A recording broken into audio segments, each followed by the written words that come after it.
Hello, it's been an extremely tiring day and I will just be leaving for office. तो उससे पहले चाय P रही थी just to feel a little refreshed and have a little bit of energy.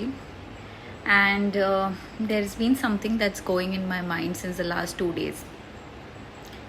पहले ही बता दूँ, disclaimer, very big disclaimer, because this is going to be extremely triggering for a lot of you. So we usually talk about कि how kids are abandoning their parents nowadays, है ना. Kids are not taking care of their parents, उनको रास्ते में छोड़ रहे हैं. When we see all these NGOs and these old age home stories. So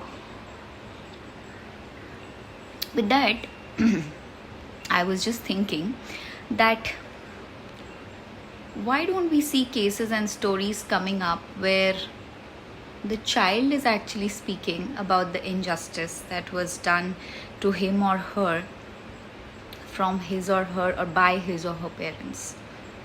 We never get to hear such stories. We never get to know about the pain that few of us, even adults, even at our age, even at the age of 40s, some of us, we face from our parents, the injustice.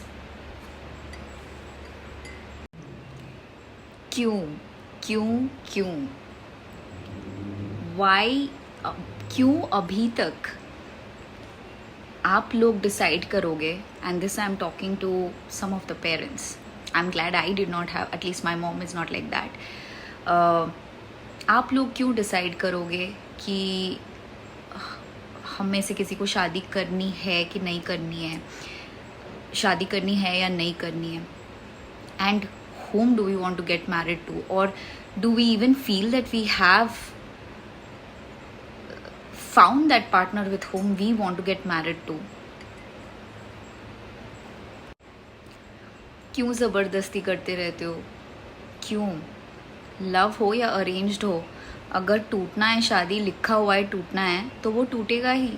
चाहे वो आप किसी को पकड़ के शादी करवा दो या वो खुद किसी को ढूंढ के लेके आए.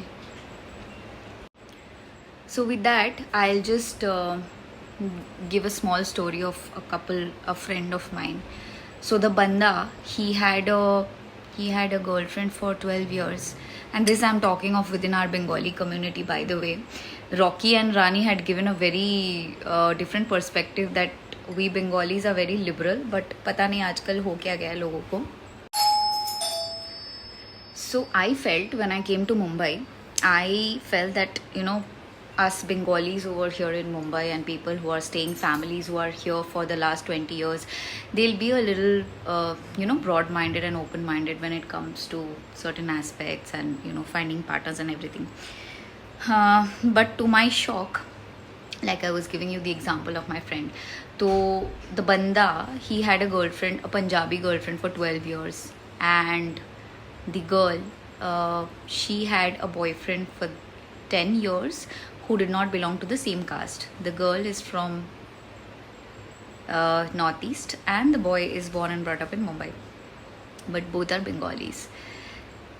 So inke parents, of course, they did not accept their respective girlfriends and boyfriends, for which they had to break up, and इन दोनों की शादी हो गई. Arrange marriage. 5 साल हो गए हैं, अभी बेबी हुआ है, बट इट्स स्टिल लाइक कि दो अनजान लोग एक छत के नीचे रह रहे हैं. There is no chemistry. It's like it's checklist कि हाँ ये करना है, शादी हो गया, बच्चा करना है, चेकलिस्ट, शादी चेकलिस्ट, ये खरीदना है, checklist. I had to tie my hair.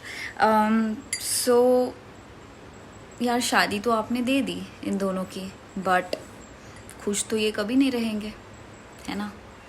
Compromise करे जा रहे हैं 5 साल से, आगे भी करेंगे. क्यों? क्योंकि हमको सिखाया गया है कि अपने बुज़ुर्गों का और अपने पेरेंट्स की इज़्ज़त करो, है ना.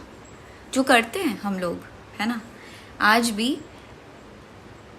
आपके लिए, आपके इज़्ज़त के लिए, आपके रिस्पेक्ट के लिए आपको सोसाइटी में क्या मुंह दिखाना पड़ेगा, क्या मुंह नहीं दिखाना पड़ेगा, आपके किटी पार्टीज़ में आंटीज़ को क्या जवाब दोगे, ये सब सोच के हम जैसे लोग कॉम्प्रोमाइज़ करके आपकी पसंद से शादी कर लेते हैं और आप खुश हो जाते हो, है ना, बहुत खुश. Every day when you stand in front of the mirror at least once. So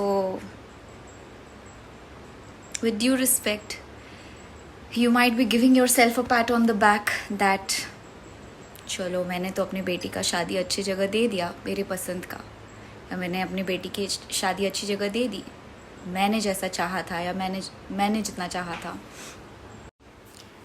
but उसके बाद जब आप हर दिन अपने बेटे या बेटी से मिलते हो और उसको देख के आप उसके माँ हो या पिता हो, तो खून का रिश्ता है ना, तो देख के इधर तो आपको समझ में आता ही होगा कि वो खुश है या खुश होने का बहाना कर रहा है आपके ज़बरदस्ती में. तो जब हर दिन आप उससे मिलते हो और आपको समझ में आता है कि वो खुश रहने का बहाना कर रहा है, दुनिया को दिखाने का बहाना कर रहा है कि वो खुश है आपके लिए, आपके इज़्ज़त के लिए, तभी भी आपको मन करता है कि आप वही आईने के सामने खड़े होकर ऐसे पैट ऑन द बैक खुद को दो कि you've done something that's very right. तो अगली बार आप आईने के सामने जब खड़े रहोगे तो 2-3 सवाल खुद को आप पूछ लेना कि क्या मेरा बेटा या मेरी बेटी दिल से मुझे प्यार और इज़्ज़त करते हैं. अगर करते हैं तो क्या मैं उसकी हकदार हूँ दिल से उस इज़्ज़त या रिस्पेक्ट का. And the last one is कि क्या मैं खुद की इज़्ज़त कर सकती हूँ ये जान के कि मैंने अपनी खुशी.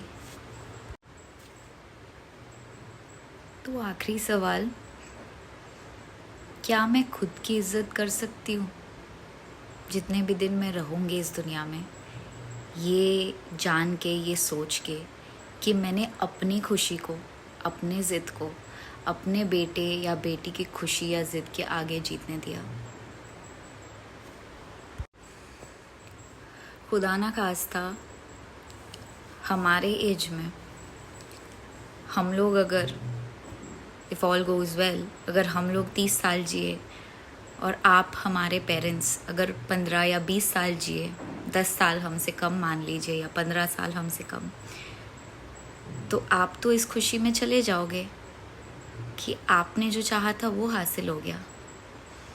लेकिन आपके जाने के बाद वो बंदा या बंदी ज़िंदगी भर तो मर मर के ही जिएगा ना.